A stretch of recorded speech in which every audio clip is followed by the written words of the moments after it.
Okay, if you allow someone else to help you so much that the writing's no longer your own, that's plagiarism. This happens a lot when students have someone else type their paper for them. I've had students who just don't feel comfortable at the keyboard, so they write their papers longhand and they hand them to their wives, and their wives type them in for them. You have to understand at the end of the day, you're responsible for what you turn in. So even if you don't know that someone is rewriting your work, you're still responsible for the fact that it needs to be your work. And if as someone is typing something for you, they're rewriting your sentences to make them just a little bit better, if they're rewriting it to the point where it's not the way you would have written it, that's plagiarism. It's not your writing anymore. So you will have to make sure that no one's helping you in a way that's actually detrimental.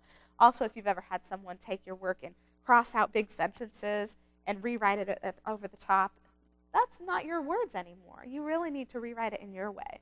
What's more helpful is if they can say, this sentence at the beginning of the third paragraph, I really didn't understand what you mean. Could you tell me what you mean? Could you rewrite it? That way you make sure it's always in your words.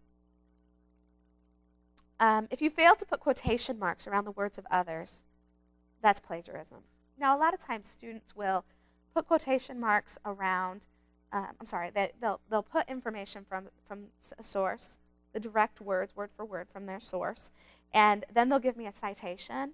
But if they didn't put quotation marks there, what that citation means is this information came from that source. You need those quotation marks to indicate that this information came from the source, but also this isn't my writing. This is someone else's writing. What else is it? Well, it's paraphrasing so poorly that you've only substituted words for synonyms and haven't really actually rewritten the information in your own way. Now, this is what I was talking about when I told you that sometimes people are taught is bad teaching, that sometimes people are told to substitute synonyms to create a paraphrase, and that's not a true paraphrase at all.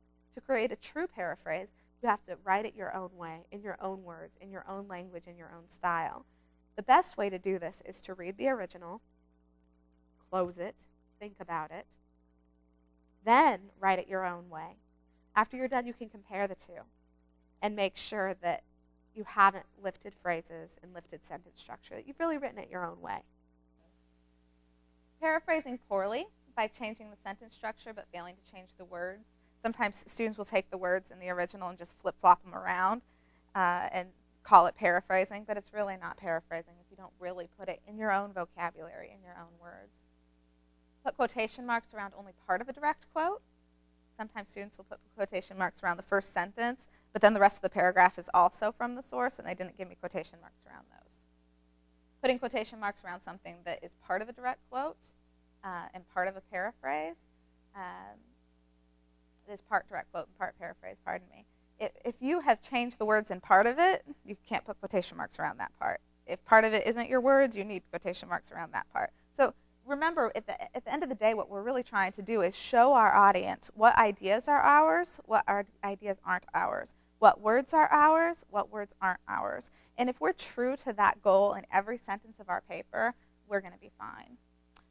Also, omitting an occasional in-text citation. So sometimes people will cite their sources, but they only do it sometimes. But we have to do it all the time, every sentence, every time.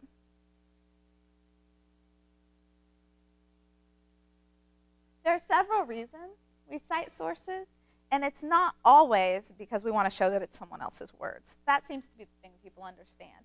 But we cite sources to show that words came from somewhere else. That's true. But we do it to show that ideas came from a source. If I read a source and I got the idea that maybe exercise could be linked to lower rates of depression. Well, I can't just express that idea in my writing. I need to give credit to that source to show that studies have been completed before you. So it's important in that way to show the background, the context that you're writing from, that people have already written about this and researched it before, and that you're just adding to that research. And that helps your credibility. It helps the readers know that you are somebody who's read about this topic, you're someone they can trust.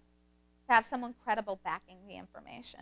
Now, I teach a lot of students who have background in whatever topic they're writing about. Maybe they want to be a nurse, but they've been working as a nursing assistant, and they want to write about some disease. And they happen to know a lot about that disease because of their experience in the field. And then when they write about it, I say, well, where are your sources? And they say, well, I just knew. Well, that's fine, except two things. One, it helps our credibility if we back someone who truly is an expert. And so we would want to back a doctor. We would want a doctor backing us, or some sort of medical reference source. Exactly. And the other problem is sometimes the things we think we know are wrong. And the example I always give is students like to tell me teenage pregnancy rates are higher now than they've ever been in the history of this country. And I say, really? Are they higher than when 14 was the expected age that you got married and had babies? Well, no, they're not higher then, but they were married, so it was different. But we say these things that we assume are correct because we just know them, but sometimes they're not even correct information. And then, of course, to increase your own credibility, when you have lots of citations in your paper, it shows that you researched, that you looked to experts, and it increases your credibility. It makes your readers trust you more.